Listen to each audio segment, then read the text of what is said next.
আব্দুল্লাহ হ্যাঁ উস্তাদ। বালতিটা দে। এই কুন্নি না তাড়াতাড়ি। ওই, তোর কোচে কুন্নিটা নিয়ে আসছি। উস্তাদ একটা কথা বল, হ্যাঁ তো আপনার সাথে তো বহুদিন ধরে কাজ করছি, তো এই কাজটা আমার দিয়ে করান। এই কাজ তুই করবি? পারবি নি? হ্যাঁ। আচ্ছা ঠিক আছে তাহলে তুই কর।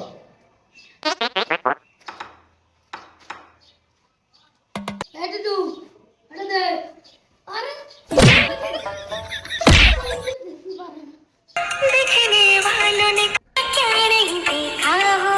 কি রে তুই এ কি করলি? আজকে আমি হেড মিস্ত্রি আর তুই হেল্পার, আজকে আমি লাগাবো তুই তাই শুনবি। তা নাই হইলো, তুই কাজটুক করলি কি কদিনই কারণ থাকছে, মানে? আপনারা যখন আমাদের সাথে এমন করেন তখন আমাদের কারণ থাকে, ঠিক? আজকে আপনার সাথে যেরকম করলাম না, আপনার যেরকম লাগছে আমাদেরও সেরকম লাগছে। আরে আব্দুল্লাহ আসলে আমাদের ভুল হয়েছে, কারণ আমরা যে হেড মিস্ত্রি হয়ে যে তোদের সাথে এরকম খারাপ ব্যবহার করি, এটা আমাদের করা উচিত না। যা, আজকে তুই আমার ভালো একটা শিক্ষা দিলি, এখন তুই আজকে থেকে এই কাজ করবি, আমি তো হেল্পারই করবো, তুই যেখানে না বুঝবি আমি তো বুঝাই দেবো, ঠিক আছে? আচ্ছা, কাজ কর।